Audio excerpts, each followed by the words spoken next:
So whoever's the So I was gonna hop in here and Oh, say do I'm we- not able to share my screen. It's saying it's disabled. Somebody make her a co-host so she can share her screen. I don't know if I'm a host. I got her. Thank you. Got it now. Thank you. I can pull it up. Awesome. Are you guys seeing this now? Yes. Great. Okay, so we kind of just went through introductions. I'll introduce myself as well. I'm Elise, and I'm also doing the MJ track here. And then I'll let us pick up. Okay. So I kind of went over some of this already, but some important things to know about the Mainboard Graduate Institute. We are ACE JMC certified, accredited, sorry. All of our professors either have their doctorate degree or they have a lot of healthy industry experience. So they have a lot of practical knowledge to share with us, which is always great. The program is 36 hours, so lots of learning to do there. I already kind of covered the master's thesis. Just to hit that again, if you do want to do an MA degree, you do need to write a master's thesis and have foreign language proficiency, but the MJ degree is also a great option. One thing that's really cool about the Mainboard Graduate Institute, we do offer a lot of competitive scholarships. So if you do have financial problems, you can always hit that. And we don't have a GRE. You don't have to take the GRE, which is good because it's pretty stressful. And there are also a lot of certificates available for specialization. Yeah, so two of the certificates that are available are the Public Relations Certificate and the Narrative Journalism certificate. And for each of these, you'll just apply to this Toulouse graduate school, and then you'll just complete like 15 hours within those areas for each one. And then Decan, if you want to pick up, sorry, if you want to pick up. I think you skipped over go back to the grad track pathway. There we go. Okay. There we go. Okay, perfect. Yeah. So I would say, I guess one of the main reasons why I went to grad school was because of the advantage of the grad track program. Just by a show of hands, like how many of you are upcoming juniors, or are juniors or upperclassmen, juniors, seniors?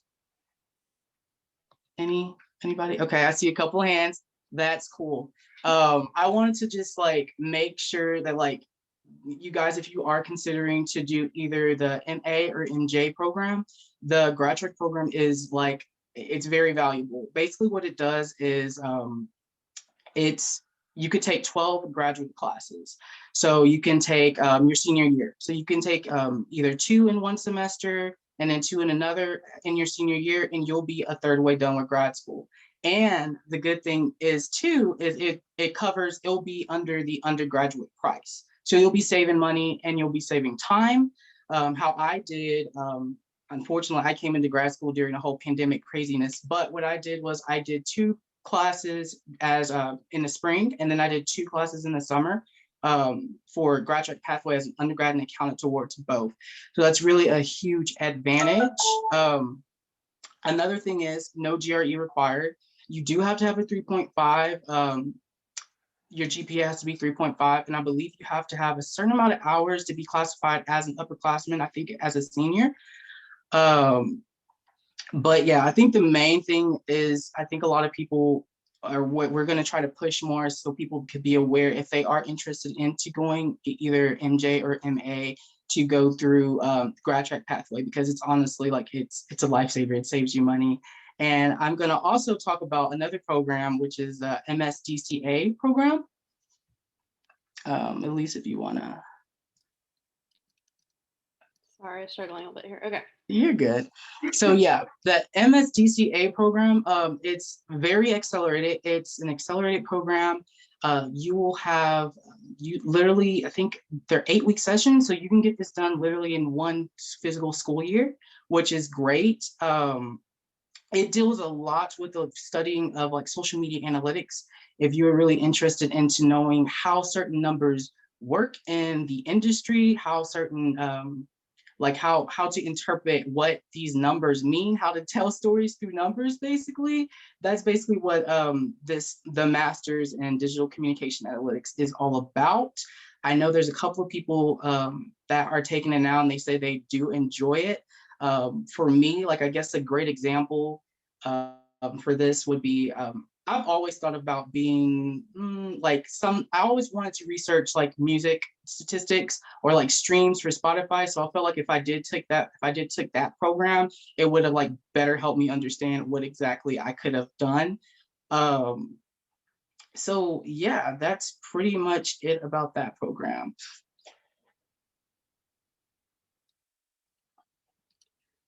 So then we also mentioned that there is quite a bit of financial support that's possible to earn. And so one way is through the Mainboard Graduate Institute, or sorry, the Mainboard Graduate Scholarship. And so this program is very competitive, and it's for students who have a GPA of 3.7 or higher.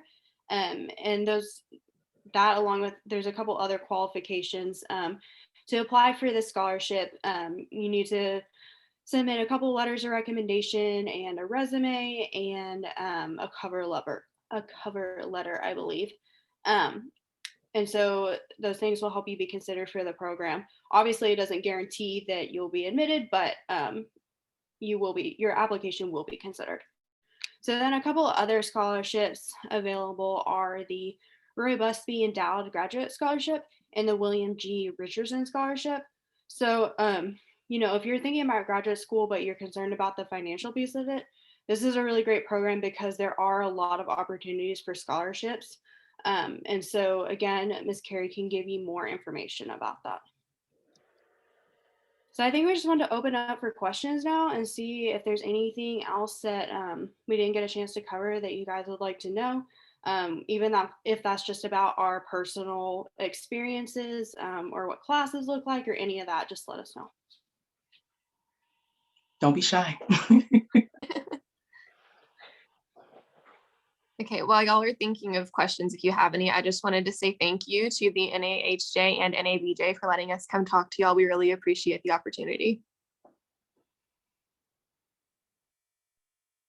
Agreed. I actually have a question. So how has y'all's experience been just being in the program? How have classes been? How has that been for you guys, just in general, or whatever you'd like to share? Who would like to go first out of us ambassadors? I can talk. Me and Decan have been in the program for about the same amount of time, so I think that he'll probably agree with me. I don't want to speak for him, but it kind of depends on what semester you're in. Like the semester that you take quant is always a really hard one, especially if you're not math minded. But then there are definitely other semesters where it's a lot more laid back. And right now I'm in applied problems in thesis and in one other class. And so I work one-on-one with a professor in those classes. So my schedule kind of varies week to week, which is nice. Yeah, definitely. I agree with what Karen said. And also it's like the classes are much more smaller. Like they're not like as big as undergrad, right? So you'll actually, like, some classes you'll actually get to have a connection. And I'll just have an example since like she's in here, but Professor Keller's class, I took her for case studies. It was a great class. We learned a lot about like a lot of PR case studies, and we did work, of course, but I just felt like it was more of discussion. It's not like intimidating as people think it is. Your professors are here to help you. I've had a lot of help for my professors. So like, even when I have been stressed at times, like if I let my professors know or talk to them, they'll like understand me. So yeah, it can get crazy. Definitely can get crazy. You need to make sure your deadlines are met. That is something you need to catch. But other than that though, it's been a good experience. I think I've learned extremely a lot more because in undergraduate, you learn about your degree, right? You learn about PR, advertising, but like when you go to grad school, you learn about like the theories behind these degrees. Like you learn about the theories of PR, you learn about the theories of advertising. And I think that'll make you multifaceted and that'll make you like know where exactly did PR come from. And like, you'll just feel more of like a boss of your degree. Like that's my opinion, so.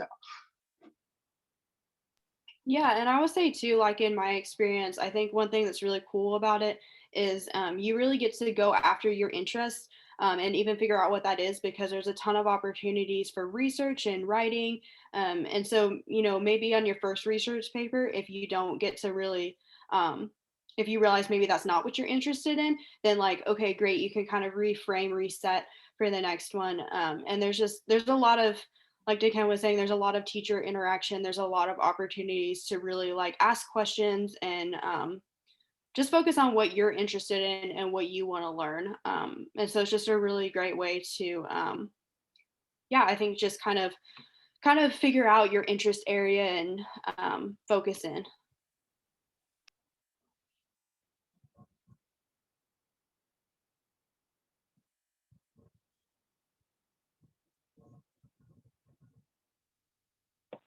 Anyone else have any questions for the Mainboard grad ambassadors? All right. Well, I want to thank you all for being here and sharing with us more about the grad program at UNT. I hope that everybody here has taken something away from that if they're interested after, you know, getting their undergraduate degree, interested in going to grad school. So I want to thank you guys so much for being here and sharing your knowledge with us. Thank you. And if you guys are interested, we're going to go ahead and put like a referral form. You can go back to it anytime in the chat, just so if you are interested and we can further help you, we can set up one-on-one Zooms if you want. We're just like, yeah, we're just here to help you. If you really want to go into grad school, like we want to get you there where you're comfortable as well. So let me go ahead. I'll put in the chat. Hopefully it'll go through. So that's that, there it is. And I guess I can email the presidents of each later on if y'all need it again to share. So thank you guys so much. And we look forward to the panel. Thank you. Thank you. Yep, no problem. Thank you guys.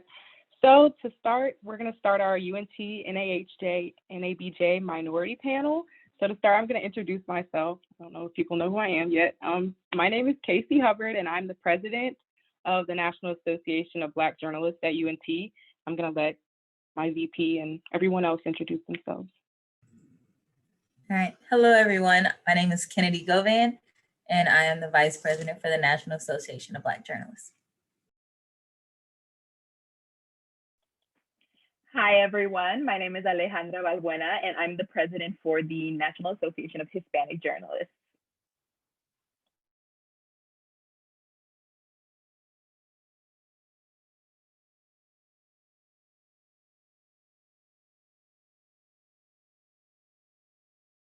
Okay, we're gonna get the panel started. So to start, I'm gonna ask our panelists, we have 3 today. Please introduce yourselves and just talk about, you know, say your name, your career, your title, and anything else you'd like us to know before we kind of jump in.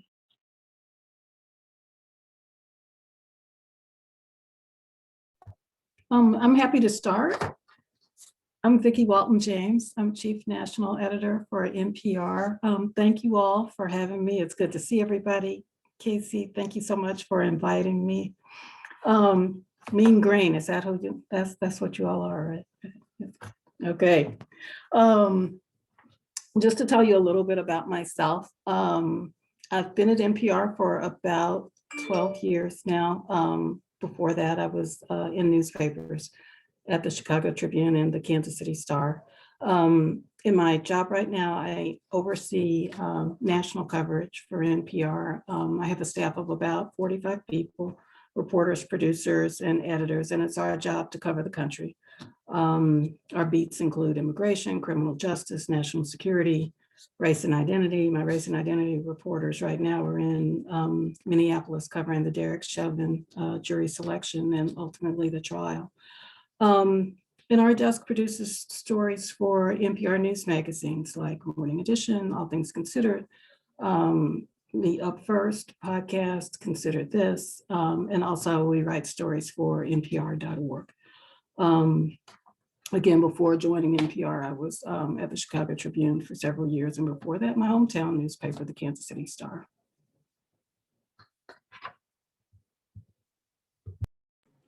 Hi, I am Lourdes Vazquez. I am a content editor at WFAA, and I've been there for a little bit over a year.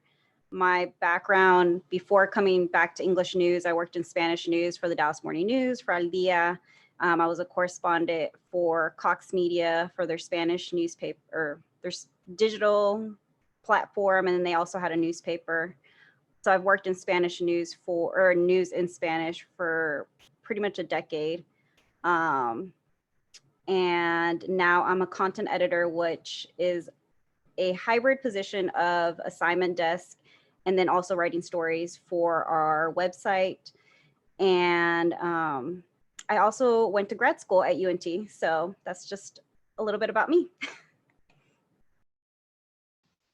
Hey y'all, I'm Obed Manuel. I am a former UNT student. I graduated in December 2021, so we're coming up on year 7 of being at school here, Go Mean Green, right?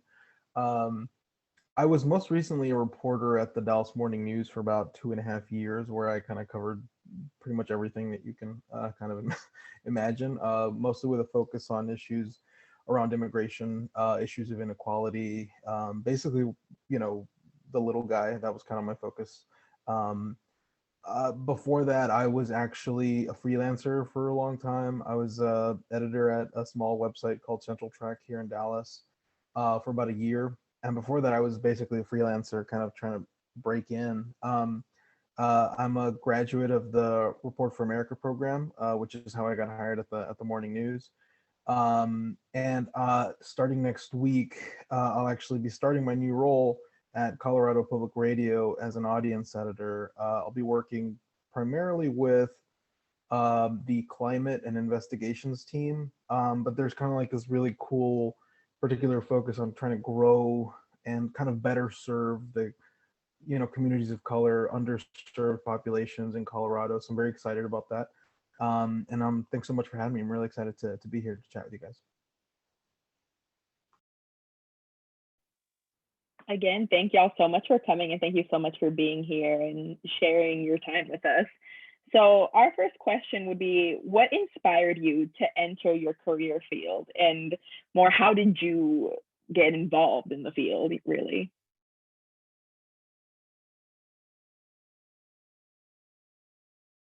Oh, I guess I'll answer that question first.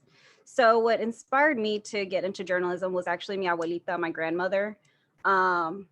In middle school, she died, and there was a lot of what I felt injustice in the fact that my family didn't know what caused her death. And so that kind of put me on this path of either going into journalism or going into law school. And I was only in middle school, so I decided to start learning about both careers and ended up getting involved in the yearbook staff in middle school, then also went off into high school and applied for yearbook and newspaper and got on the yearbook staff. And then I went to college, and that's where I kind of realized what my real passion was. I had an internship at the Chicago Reporter, which is a magazine that focuses on race and poverty issues, social justice. And that's where I knew this is what I want to do. I want to focus on the underserved communities, giving, I know it's a cliche to say, giving a voice to the voiceless, but it was when I decided that that's my path, that's my value, that's what I want to bring to the table. So that's kind of how I started my path in journalism.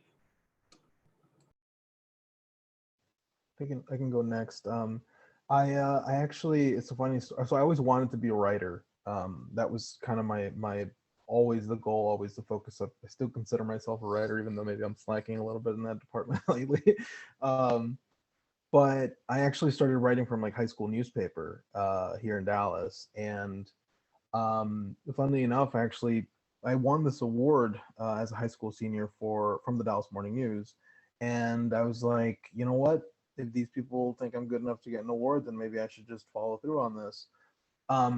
And as I kind of started studying journalism, I think I kind of saw the true value and kind of like the power that we hold in elevating voices. And that to me was just kind of like the key. So kind of, you know, it was an opportunity to just stand up and you know, kind of speak up, and not through like my own voice, but like through the voices of people who are out here doing really good work, and who are out here, you know, struggling, and whose stories need to be shared and told. And I think that was kind of like the big motivation for me, just because there's a lot of beauty and power to the work that we do as journalists. So I've wanted to be a journalist since I was in about the 7th grade. I was really fortunate in that I had an English teacher who encouraged me to write and encouraged me to be on the school newspaper and talk about making a difference in people's lives. She really made a difference in mine because once I did that, once I started working on the school paper, I was really hooked. And I went to the University of Kansas and graduated with a Bachelor of Science in Journalism. And I graduated into a recession. Nobody was hiring. And I ended up working at a Macy's store and sending out resumes, you know, trying to get hired at newspapers, and eventually did.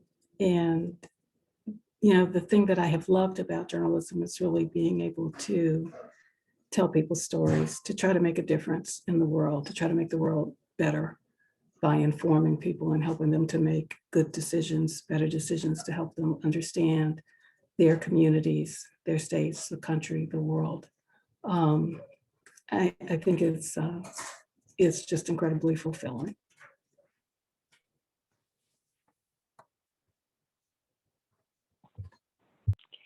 Yeah, thank you all for sharing.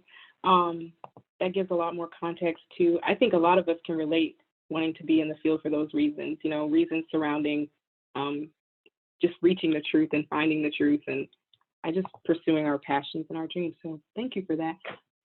So for our next question, how has your experience been as a minority in the field? And can you recall any instances of discrimination? How did you handle them? Because a lot of us are minority students.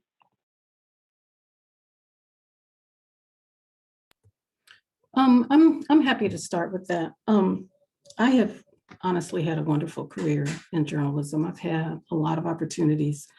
I've had a chance to travel around the country and around the world and to meet a lot of fascinating people. I took a team of reporters to cover the Olympics in London in 2012, took another team to the Olympics in Russia in 2014. And you know, there was a period during my time at the Chicago Tribune where I ran a Washington bureau kind of during the time of 9/11 and got a chance to tell some really important stories there. And so, you know, when I look back over my career, I really feel like I've had a lot of opportunities and I've been very fortunate. You know, in terms of discrimination, yes, you know, I have certainly seen and experienced discrimination, you know, in our industry. When I was a really young reporter, I can remember I was covering a beat that involved poverty and homelessness and social services, and a position opened up for a police reporter. And I remember going to the hiring manager and saying, I think I'd like to, you know, put my name in the hat for that job. And he said, I would never give you that job because you're Black and you're a woman. And the way we get information from sources in the police department is we take them to strip clubs and we get them drunk. They're not going to go to a strip club with you. They're not going to be drinking with you. That job is not for you. Because I was new in the industry. I think I did not handle it well. I kind of let it go. I said, well, okay. I didn't take it to HR. I didn't take it to his boss. I, you know, kept working and, you know, ended up pursuing some other opportunities, which worked out well for me, but obviously that was inappropriate. It shouldn't have happened. No one should have to deal with that kind of situation. I don't honestly think it would happen in a major news organization now. I think discrimination can be much more subtle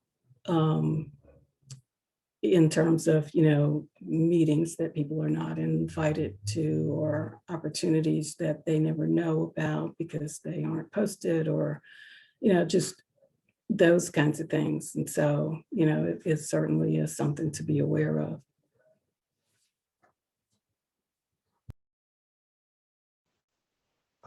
Yeah, I think it's hard. In I'm looking kind of around the room, and I think we all have something in common, which is that when people see us, I think there's like this immediate kind of perception of us, like just from the get-go.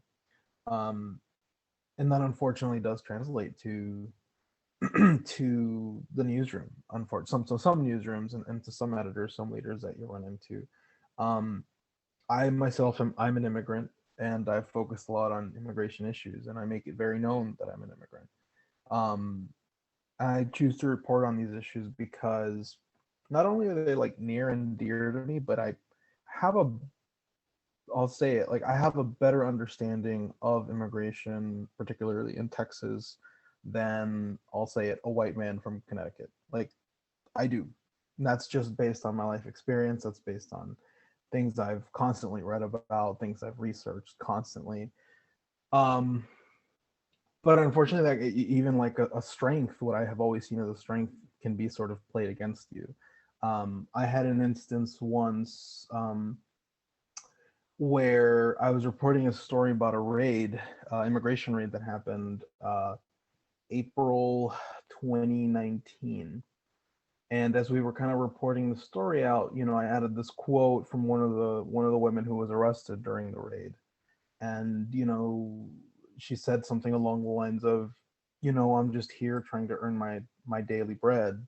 I'm not, yeah, I broke a law, like being here without authorization, but I didn't like kill somebody. I didn't do anything like that. And I included that quote, and I had an editor tell me, we're not their advocates. And it didn't hit me right then and there, but I went and shared that with other people. And a lot of people took it as this reaction, like, wow, like they really shouldn't have said that to you. They shouldn't have, and it's one of those things where I think it's very coded. It's very like subtle. It's very, it's one of the things that just kind of sticks with you. That's why I'm telling you this story now. I think that's the unfortunate nature of kind of these incidents. But I think for me, going forward, it's like you have to make that a strength. And I like to think I've done that. Because again, like if you're reporting on an issue that you yourself have gone through, like you have a much better understanding of it than anybody else possibly could. If you're writing a personal essay of what it is to be a Black woman in America, and you're a Black woman, you're in a much better position to tell that kind of story, that kind of narrative, than anybody else is. So I think that even though maybe sometimes your strengths can be kind of turned against you and used to try and hurt you, you just kind of keep pushing forward, and that's your strength. That's because ultimately that's what's going to get you out ahead of other people, and kind of your own will to be a better journalist and to be a better, whatever you want to be in the newsroom. So my experience kind of goes off what Obed mentioned, using your what you know, your authentic self to kind of get ahead in this field. My first job out of college as a full-time journalist was as the diversity beat reporter. I got hired in South Texas to cover the Black and Latino community. And I'm from Chicago, so I didn't really know the dynamics of Texas. I moved to Texas when I was in high school, so I was here for 4 years and went back to Chicago. And the dynamics are very different as far as just race relations in both cities. Chicago, many people know, is very segregated. You go to certain areas and you're going to get certain ethnicities, certain races. But I got hired because I was bilingual, because I'm bilingual, and my work in college has always been focusing on Latino issues, immigration, and other issues from working in at the Chicago Reporter. But when I wanted to, that was an English newspaper. And then I made the transition into Spanish, and working in Spanish media, it's different because people look like you. You have that backing from your editors. It's not the same when you go into English news. And I made that transition again from Univision now to WFAA. And that was a hard transition because we weren't necessarily covering the Latino community like I was used to. And that was something that I brought up because it's not advocating for, we need to cover certain things this way. It's just advocating, this is the community that we also represent, and we need to be in those communities, not just when a crime happens there, or not just when an immigration raid happens there, because we're not going to get the same context. And it was frustrating at first. My first probably 6 months at the station I'm at now was a little bit frustrating because I would pitch stories and I didn't get the response that I was used to. But that's also because they weren't having somebody pitch these stories as often, or they didn't know what was going on in the community because they didn't have anyone that had those relationships. So it was a difficult transition, but I would say now that they see the value in me, a lot of things have changed. And I know this is probably going to get into one of the other questions later on, but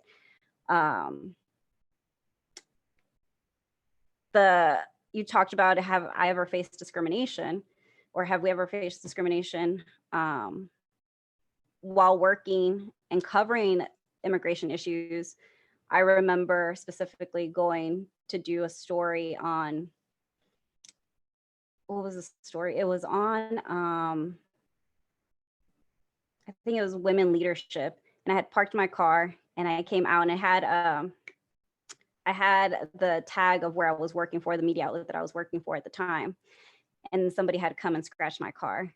So it's been an interesting couple of years. And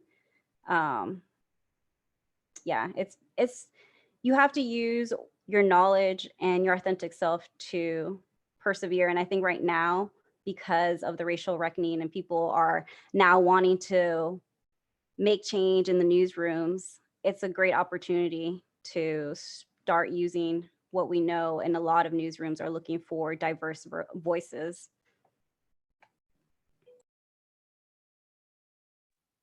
Thank you so much for sharing all of your stories.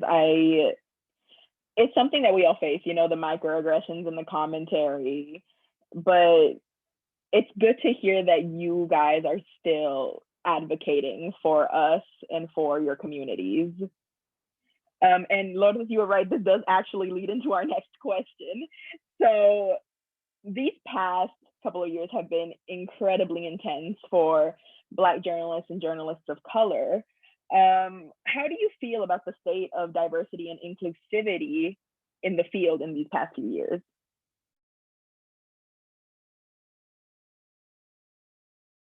That's a bit of a loaded question. I mean, I think it's hard to sum up, but I mean, it's not good enough. I think that's the foundation. Like, that's kind of going forward. I think any efforts to improve, diversity, and I think the more important term is inclusivity. That's where newsrooms, I think, need to start. Is that it's not good enough. Is that you don't have enough people of certain backgrounds, and you're gonna struggle to, kind of find these voices, these talents, if you don't really, look in the right, and if you keep looking in the same places, you're not gonna find them. I think that if you look at the past 4 years, I mean, that's one thing. I think that the past 4 years was like elephant in the room, right? I mean, it was the hyper kind of, immigrants have, again, I'll speak to kind of the experience I had and to the experience of people that I reported on. immigrants have always been scared. I mean, immigrants have been afraid of enforcement for since I was a kid. In 90, my family came here in 1996, and like, La Migra, ICE, all that kind of stuff, like that was a fear way back then. But, in 2015, you kind of see this shift to children are like literally having physical health issues because of the stress that they're feeling. And then you as a journalist, you have to take that into the newsroom and try and build a story out of that. I think that I was fortunate at least to have like editors in where I most recently worked, an editor, my director, who trusted me to tell those stories. And it's because he had these two veteran journalists who focused on issues of immigration that he trusted wholeheartedly. And so you can, and I'll name them, is Diane Solis and Alfredo Cochado. It's like, these are people who have pioneered the way for people like me to go into newsrooms and be trusted by that editor. And so I think that's a long way of kind of saying that it's not good enough, but like, I think you invited the three of us here for a reason. And it's like, I can tell you that I can make a commitment to saying that like, wherever I go, I'm going to try and leave it a little bit better for y'all, because it's all about, for me, like my entire career is all about who's coming up behind me, who's graduating from UNT, who's graduating from UTA, because it's not good enough. And I just want it to be nicer for when you guys do get hired.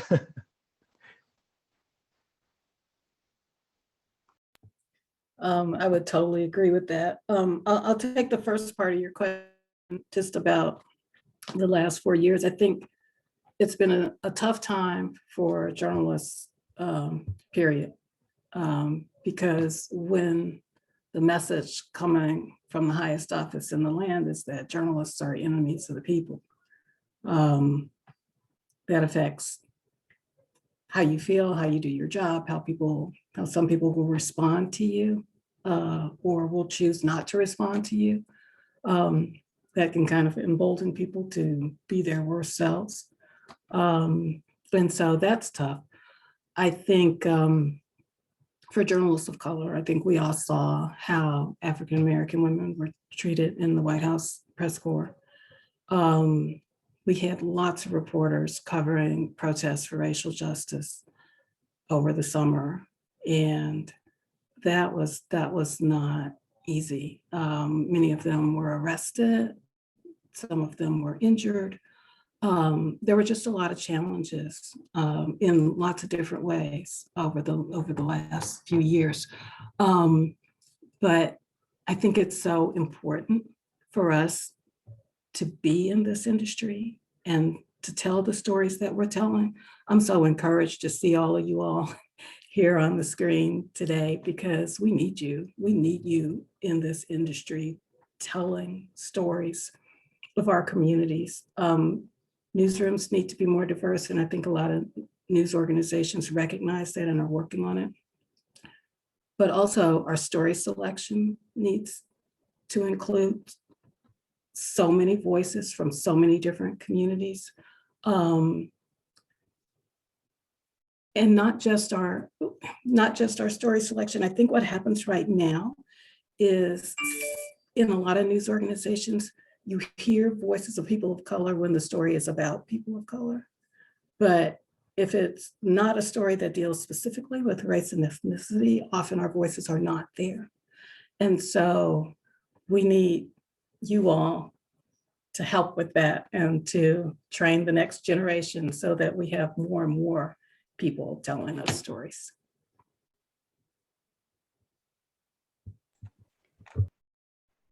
The last 4 years have definitely been, they've really tried at least me personally, on my psyche and mental health, because you're not just reporting on these stories, but you're also kind of living them.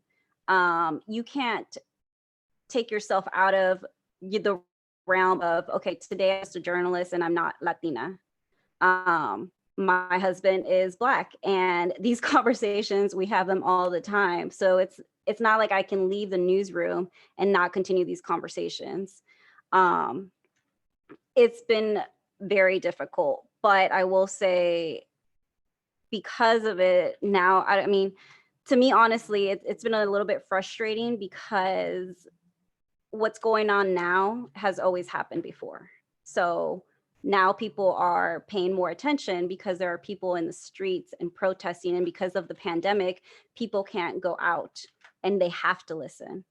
And so there has been movement. I will say my newsroom has taken initiative to form an advisory group to have more diverse, equitable, and inclusive talent, and to be more equitable on their hiring process. Today, I just got an email about our 2020 goals for diversity. I haven't had a chance to read them, so I can't really tell you too much about them yet, but I know that they're trying to hire more people of color, which is great. But it's also taking that action. It's great to have goals, but you have to have those actionable items. Like, how do we get there? I mean, there is movement. I'm hoping that, I mean, I have faith that there will be more people of color in the newsrooms.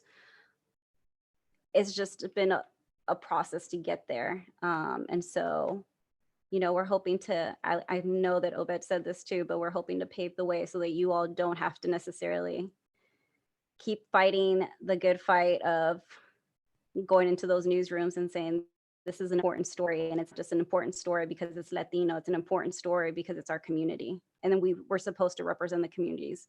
That's what we do as journalists. We're supposed to educate and inform. It shouldn't just be one day we're going to educate you on this community because it's Black History Month or because it's Hispanic Heritage Month.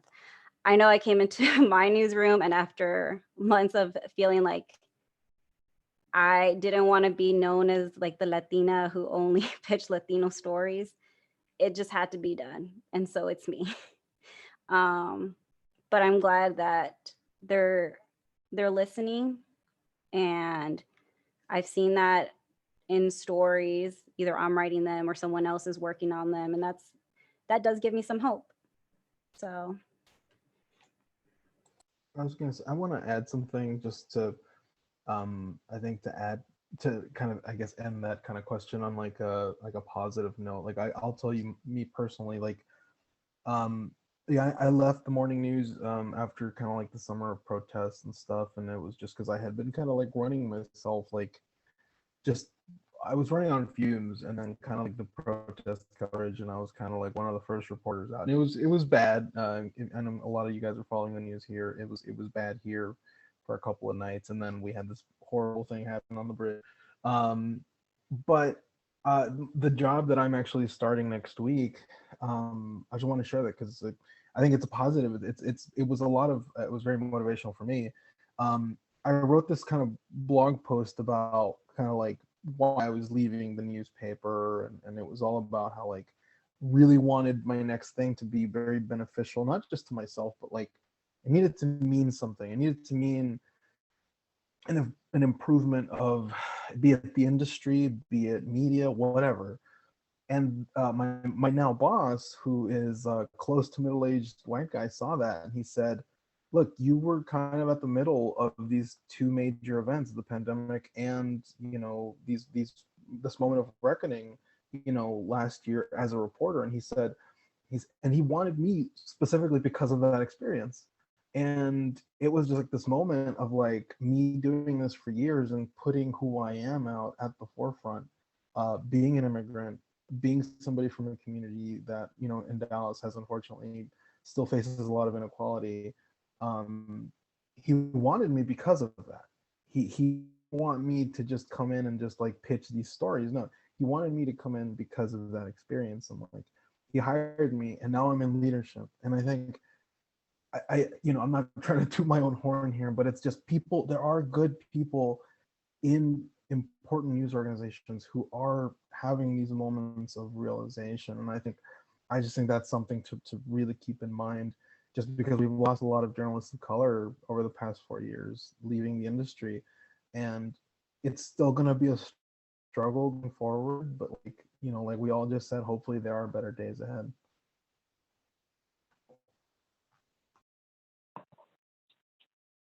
Thank you all for sharing your stories about that. I think that's a concern for a lot of us. I know that some people in my organization have echoed those same concerns. Just being journalists of color or Black journalists or just being student journalists. I think that's something that we're all kind of concerned about coming into the field after we graduate. So thank you all for sharing that. And even though obviously we know that there's going to be some adversity and discrimination, your hopeful like stories have definitely inspired me, and I hope they're inspiring other people here today. So on a lighter note, I don't know if it's any lighter, but what do you wish you knew before entering the workforce and starting your career after college?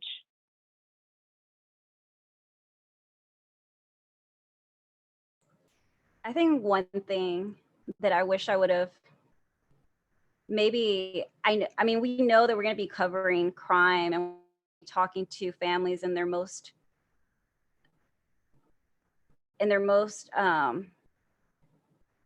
I mean, the moment when they're down the most. You know, some of the people you talk to have lost a loved one, but you have to remember to just be human.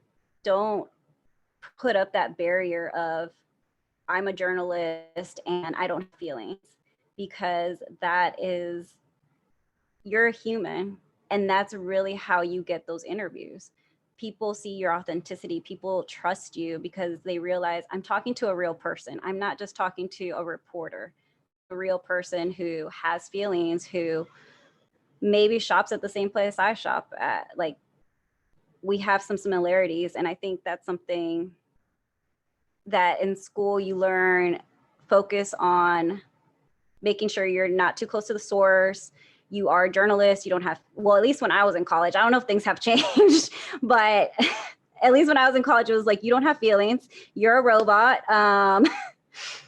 You can't. And there's been times where I went to interview a family whose daughter died in a shooting at Northlake. And later on, I went to interview them at the graduation where the family received her diploma, and she was the first one in her family to graduate. And they were talking to me because I had kind of followed up through with them every week, and they were keeping me updated.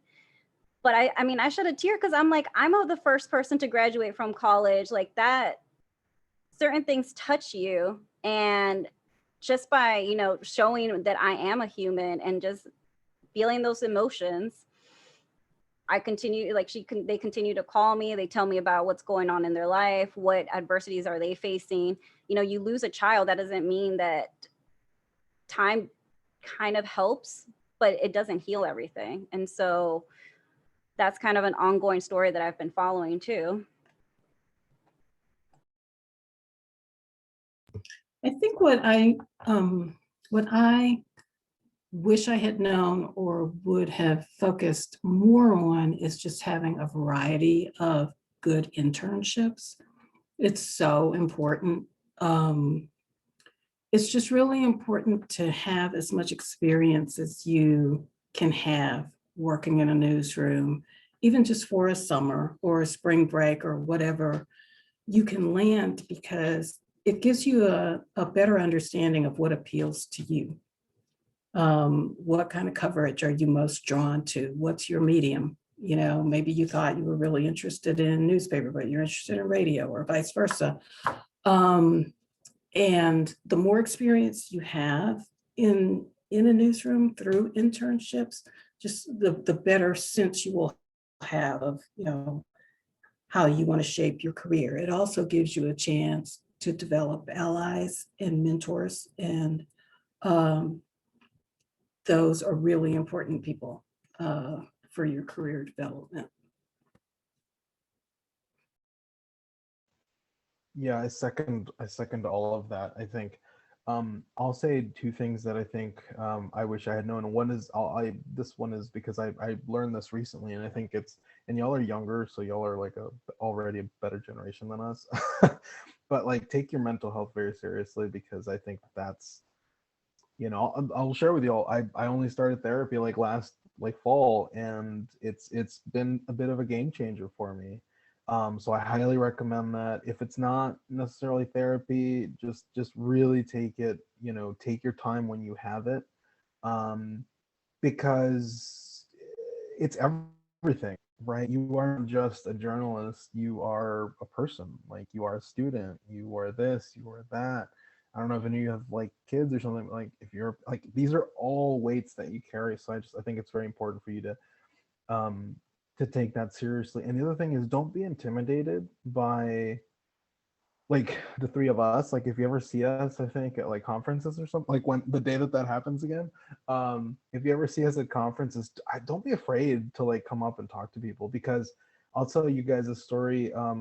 Tom Huang, who is a longtime editor at the Dallas Morning News, he's like a dad to me at the point. He was a newsroom dad, and I met Tom at the I saw Tom at the Mainboard conference many summers ago, and I was too scared to go up and talk to him. And if I had done that sooner, I think the doors at the Morning News would have been open to me much sooner, because Tom is the sweetest person you could ever meet, and he's all about helping students like you guys, people of color, get into newsrooms. That's literally his like entire goal at this point in journalism. And that doesn't just apply to him. There's people, Steve Padilla, who's the column one editor at the LA Times. He was the same way. Like, he was the same way with all these like college students at the NAHJ conference. Like, there are people who are big deals, but are so warm and inviting. So just, if you ever meet these folks, take advantage of that and really, really kind of juice that network.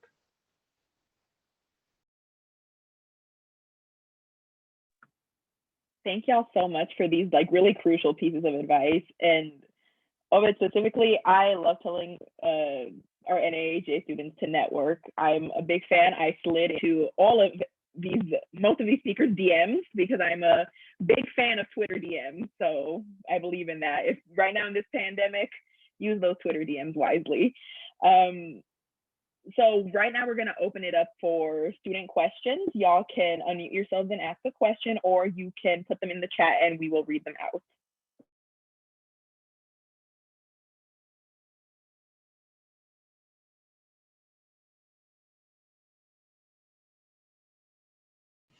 I just wanted to kind of jump on what Obed said about mental health days.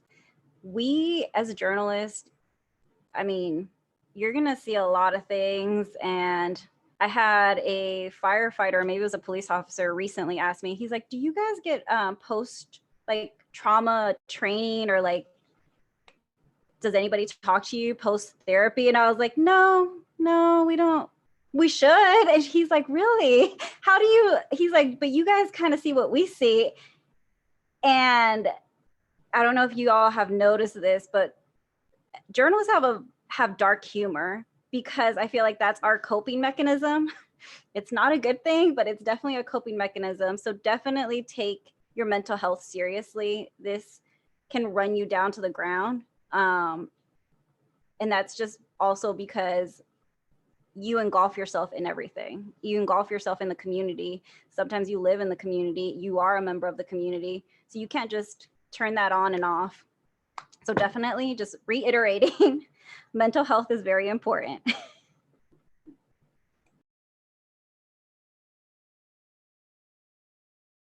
We have a question in the chat from Jocelyn, and she's asking, do you find it hard to balance your work life with your personal life? If it's work-life balance, yes. The news does not stop. Like, I'm watching my phone right now because Biden is about to start speaking, and yep, it's a challenge, but it's really important. It's really important to do it, to do the best you can at work, and do the best you can, outside of work, to do things that feed your soul, right? Whether that's reading or listening to music or playing music or hiking or whatever it is that's restorative for you. The balance, as much as we can strike it, is it's really important. Yeah, I think that's really it's hard, I think, because when I don't know if everybody, sees themselves this way, but I think I see myself as a journalist, but it's like it's more than a profession. It does feel like a mission that extends beyond the 9 to 5 that we get paid for. Um, but I think especially like if you come from a newsroom that is like when something big happens, it's all hands on deck. Like sometimes you're kind of on call the entire time. But when you do get, I think when at least I'll give you guys this advice. So when I got days that I knew I was completely freed, like just indulge those days, because I think that this is the only time that it might be the only time you have for a few days, and pick up a hobby. I think that's and really throw yourself in it. If it's like reading, I got into like smoking meats like last year, and it's like the best thing like I can do right now. Like if I can have the entire day, I'll smoke a brisket, I'll smoke a pork butt, I'll just do it because I can. And I just think that that's really that's my advice: is find a hobby, indulge it, and then on those days that you have for yourself, take them. I would say my husband says I don't have a work-life balance. And that's what he married, so that's okay. But like Obed said too, and you do have to take those days off. And when that's kind of what this pandemic has taught me, like when I'm off, I'm off. I don't look at my email, I don't respond. However, because people do know my number, I will get calls and text messages when I'm off, and that's a little bit difficult. So if your company, when you guys all get hired, because I'm sure you all will, ask for a phone stipend so that you can have a separate phone. I don't have a separate phone. So what I do, I ended up having a Google phone call. So that's separate from my phone, but it does come to my phone, but I can turn that on and off. So yeah, I take kickboxing. That's the way I indulge. However, my kickboxing gym has closed because of the winter storm. So now I'm running. That's my second. By the way, if anybody's a runner, there is a group that you can tag, Latino Media All-Star Runners. You don't have to be Latino, but join us, tag us. We have runners from all across the country that run and tag, and that's kind of been our motivation during this pandemic too. So. If I can just jump in and say something that you all have not asked, but I want to address, before we run out of time and before I forget. I see a lot of resumes. I do a lot of hiring, and I see a lot of resumes, and I want to encourage you all to really put your best foot forward in your resumes and cover letters. Read them, reread them, have your friends read them. Run them through the spell check. You would not believe how many resumes and cover letters I see that have typos in them. It is a showstopper, I can tell you. Also have a neat kind of clean resume that doesn't make a hiring manager work to figure out who you are and what your strengths are. Sometimes I think people get kind of carried away with different fonts and layouts, and it can be kind of hard to navigate. Don't assume that a hiring manager is going to click on every link that you send to watch or read what you've done. That resume and that cover letter really has to communicate who you are and what you are capable of, and to highlight your work. So don't know if y'all were going to ask that, but I just wanted to make sure I said it.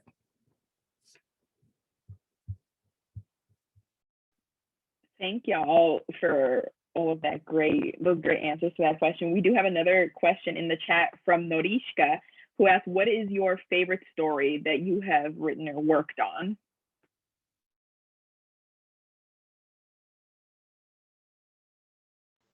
I can go first. I'll say it just because it's like I had like a big moment in summer 2019 where thanks to a community source that I got here in Oak Cliff, here in Dallas, I was tipped off about the story about this kid who was detained down in the Rio Grande Valley, despite the fact that he was a U.S. citizen. He was held there for almost a month.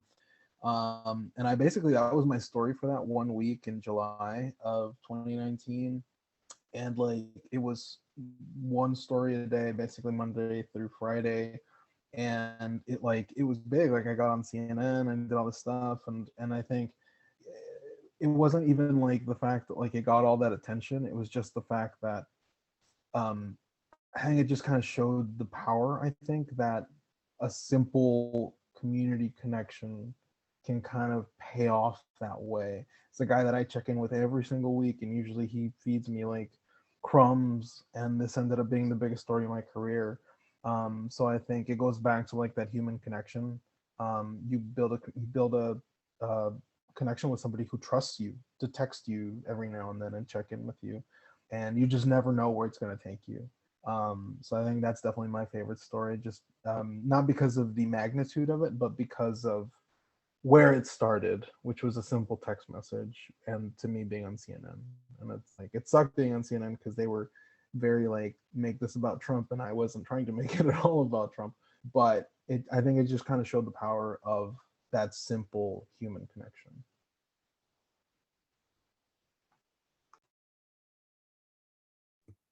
My favorite stories are always the last ones that I worked on, to be honest. There isn't one throughout my career that I would point to. So this gives me a chance to ask you all to go when you get a minute to npr.org and check out a story that I worked on with a reporter named Debbie Elliott. And it is a profile of an African-American woman entrepreneur named Keitra Bates. And it's the story of how she has kind of chased her dream from being a pizzeria owner to someone who has created a business through entrepreneurship and creating opportunities for others. And it's just, the reason I like it is because it is, I think entrepreneurs of color aren't always highlighted in business coverage. And I think hers is just an interesting story. The other one I would point you to, also on npr.org, is a video that walks you through the story of, if you all remember, very recently in Rochester, police pepper sprayed a 9-year-old girl and put her in the back of a police car. And there is a debate, obviously, in this country about policing and when police officers should be called versus mental health workers. And so this video kind of walks you through that event and says, here's where things went wrong and where a mental health approach would differ from a criminal justice approach. So I like those stories because I always like the last things that I worked on. I think for me, there's a lot of stories that just stand out, but probably one that I worked on was with Mundo Hispanico, which was owned by Cox Media at the time.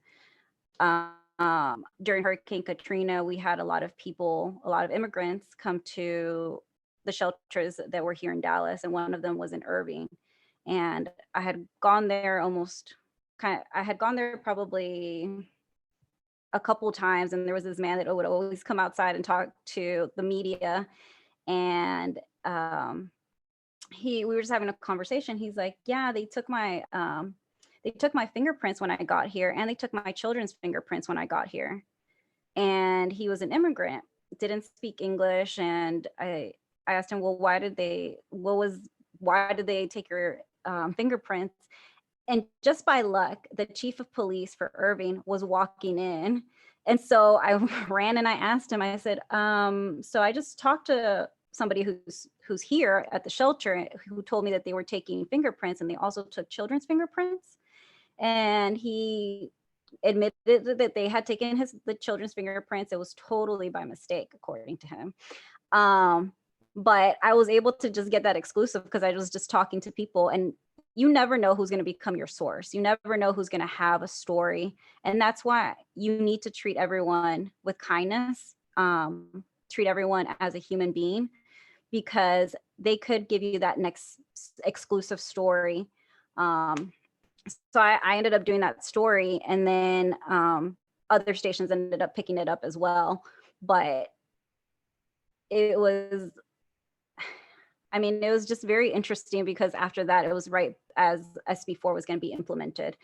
So that was one story. I think the other story that I didn't end up writing, but I was the one that got all the sources and basically produced it, was one of my contacts had told me that she knew somebody from a teenager from who had been in Tornillo.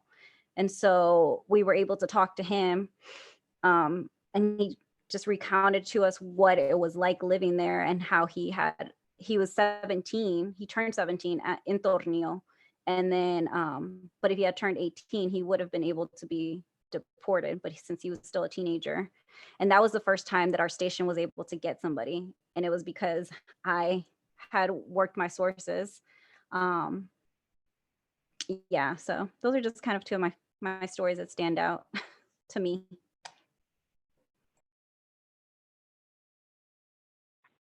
Thank you guys for sharing that. So we have another question in the chat. It says, what is your advice for those who don't want to do traditional hard news? How can I get into writing more opinion pieces? It's from Dominique.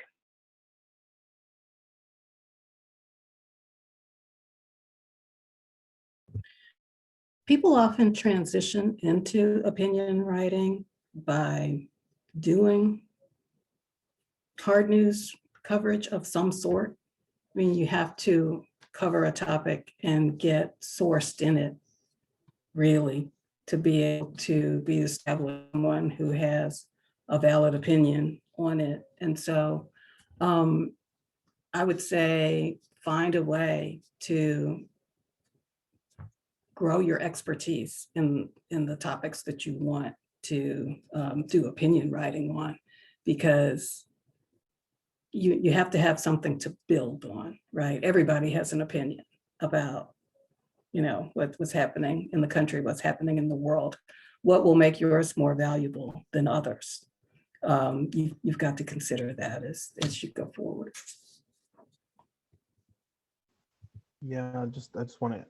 I think that's exactly right. I think when I was in college, I think it still is kind of like a long-term goal for me. Is to become a columnist of sorts. Just because I think I have something, you know, I think I have a voice, and I think that I want to write in that voice. And I think that was my mindset, was like, how do I just do that? How do I just start doing that? I mean, I think you see some writers succeed directly with that. I've seen more freelance writers kind of take that route and, you know, pitch big magazines, like kind of personal narrative stuff. I can think of one writer who she's got a huge kind of Twitter following. Her name is Taylor Crumpton. Some of you might have seen her on Twitter. She's fantastic. And I think she kind of takes a little bit of that approach, but she freelanced for a long time. Like, she's got big pieces in big magazines and stuff. But I think there's a lot of value because she's writing in her own voice. But and this is not to like, I think I found it humbling for myself, which is that you have to be good. Like you know, we your experience is valid, my experience is valid, but like we still have to be good at what we do.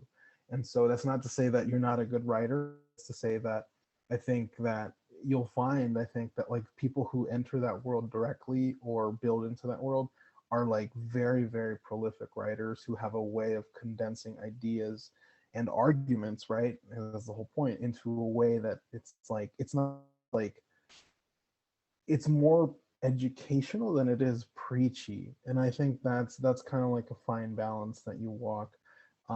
But I think it's hard work, but I believe in you that you can do it if that's what you're interested in. But it takes work. My suggestion would probably be maybe starting off, like everyone else has said, at a smaller paper, and also gaining that expertise. And gaining that expertise is by reading, researching. When I was in college, I had a column because I worked for a bilingual newspaper called Extra. And it was a column, but I basically was just solving people's issues. And that just kind of landed on my lap because they didn't have enough staff. So I would try to look for a smaller newspaper where they're maybe either they don't have that and pitch it to them, because there's an opportunity there. They can help you grow, and it's starting off small too.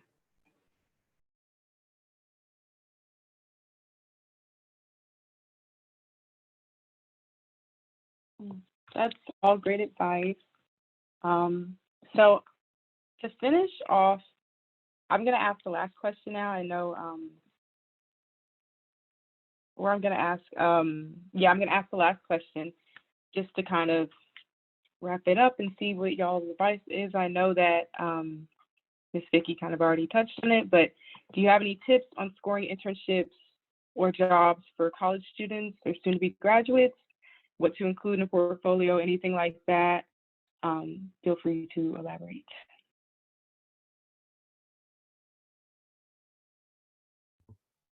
So since I already did my spiel on resumes and cover letters, which I do everywhere I go, I guess I would say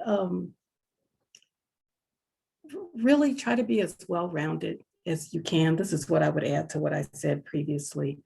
Be really curious about the country and about the world and about your community, and don't kind of put yourself in a box.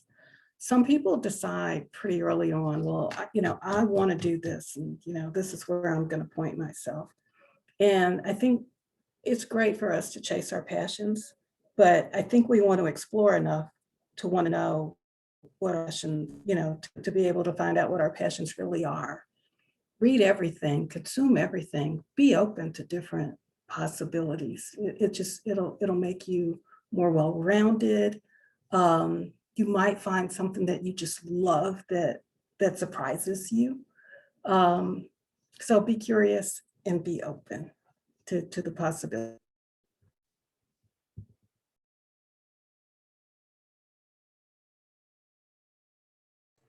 I would say my advice for internships, just so going off what Vicki was saying, is don't limit yourself. My degree was in news writing and reporting, and I did not plan to go to TV, and now I'm in TV. So gain as much experience, apply for every internship. Do not limit yourself. Do not sell yourself short. I think that's something that we often do. I know I still do that, and I'm working on that, but do not sell yourself short. Start writing down just things that you've done, the stories that you're really proud of. Keep a log of those. And when you write your resume, highlight those. Don't just say, I interned here, and this is what I did. Highlight, I interned here and I worked on this project that took me X amount of time, and I used LexisNexis, I used Pacer, I gained all this knowledge, because that definitely does set you apart. I think, even sometimes you doubt whether you're qualified for an internship, but apply. What do you have to lose if you never apply? Yeah, I mean, I second all of that, and I think I said something earlier, like, don't be afraid to network with people. I think that's key here because I think when you're looking at a newsroom from the outside in, it might look a little bit intimidating, but if you know somebody there, it really does make a world of a difference. My other advice is don't. I think I had to overcome this early on. I think it's like, don't compare yourself directly to other people. Focus on you. So what, this person got a piece in the Dallas Observer or whatever, or it's not good for you. It's focus on you. You be the best possible version of the journalist that you can be. I think I'm taking advice here because it's like, definitely make your resumes more simple. and don't overlook opportunities. I think that was a key lesson that I learned early on.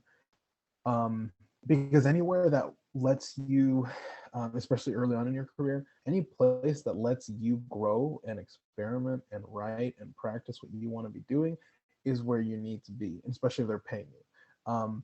And because that's how you grow. You grow by being edited, you grow by publishing, you grow by reporting and doing things that you need to be doing, rather than pining for an internship that you didn't get, right? Because there's always next year, there's always, there's always the opportunity after that. And it's all about the body of work that you can assemble where you have your foot in the door. So that's my advice to y'all.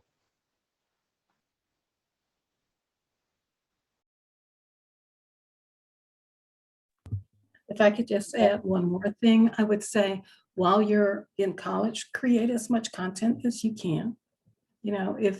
If you don't like the school newspaper, I mean, if that's not for you, create a blog. Or, if the radio station is not for you, then think about a pop-up podcast, or just try to be creative so that you can create as much content as you can, so that when you're applying for internships, you have something to show to a hiring manager. You can say, I took the initiative to create this. This is what I did. And even if it's not perfect, it's okay. People will see the potential in you, and so just go for it.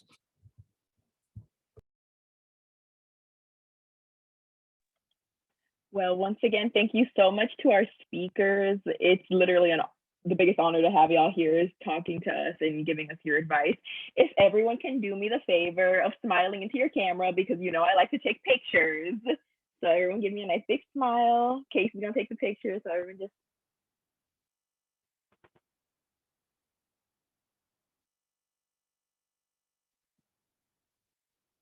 Okay, period. Thank you, Casey. So if our panelists if y'all are willing to share maybe some contact info, y'all's Twitter is LinkedIn, so that students could potentially reach out to you. You can drop it in the chat or email it to me or Casey. Casey got words. Can we actually take the picture real quick? I'm sorry. Yes. So everyone smile once again. Take a screenshot with your computer if it's better. Yeah. Okay. Smile.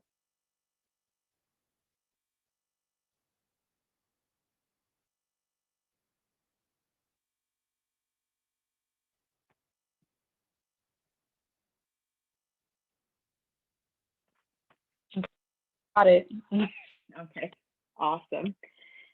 Well, thank everyone so much for coming. Thank you to our panelists. Y'all are free to go. I love you all. Have a lovely evening. Thank you again for having us. It's good to see you. Yeah, thanks you guys. Good luck, and don't be afraid to reach out. Yeah, Thank I will send you my contact info so you can share it too. Okay, awesome. Thank y'all so much. Have a good night. Thanks. Thank you, everybody. Good night. Thank you. Thank you. Bye. Thank you. Good night, besties.